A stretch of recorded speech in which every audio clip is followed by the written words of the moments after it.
carbine here. These are both sporters. I only have one military gun. We'll talk about it when we get to it.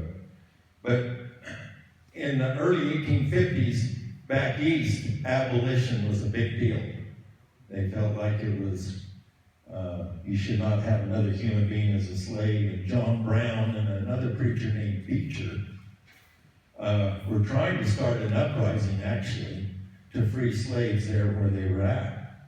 So they bought a bunch of these Sharps carbines, and they shipped them in cases, and they just put on Bibles. And when they got to, of course, John Brown, he got hung over the deal. And Beecher, he became famous. They called it, from then on back east, they called them those Sharps carbines Beecher's Bibles. And Beecher said, one Sharps carbine had more moral authority than 100 Bibles. So I don't know about that, but that's the story. Also during this time period, Colt come out with 1851 Colt. This is one of the first really good revolvers, and it was percussion. As you can see, you put the cap in here. And I've got two of them. The reason being, one is, that's what Wild Bill Hickok liked, and he always had two. So I figured a person better have two. Also, in 1860, when the Pony Express started, Russell, Majors, and Waddell was the company that had the contract. Those was just boys that rode for the Pony Express, mainly. Weighed 120 pounds, preferred to be orphans. They issued those boys two 1851 Colts, a Sharps carbine, and a Bible. And by the time it was over, of course they kept the Bible back at the station, but they made them keep one Colt and the carbine back at the station also, because they wanted it all the rest weight they could in letters in mail.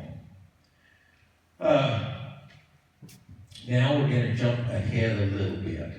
These three are Sharps. This 1868 or 69 Sharps carbine, right after the war, and just to preface things, when I talk about the war, it's a civil war. When I talk about any date, it's 18, not 19. So if I say in 87, you guys know it's not 1987. But right after the war, the government's first military cartridge they adopted was the 50-70. Now I've got quite a cartridge collection, but I never bring the bullets and the guns to the same deal. So, or I'd show you, they had center fires, they had rim fires. It was an evolution. This Sharps carbine right here is 1869 chambered in 50-70. Something quite interesting about that model, they only made 600 of them. That's one. This is an 1874 Sharps. It was what they, well, actually they started south in Texas killing the buffalo in 1870. A lot of them was 50-70 cartridges in a Sharps carbine that they converted from those Civil War carbines. Another interesting thing, as you can see, this has a slanted breech. See how these are straight? Those slanted breech could never be converted to cartridge. But if you had a percussion from the Civil War, which this one is, you could convert it to cartridge. Most of those buffalo rifles, as they come north, up into our country and your country, they had to get bigger, heavier ones. This is they called it a big 50. Anything like 50-90, 5100, 5110 was considered a big 50. This is a real big 50. It's 140. So it's 50, 140 grains of black powder.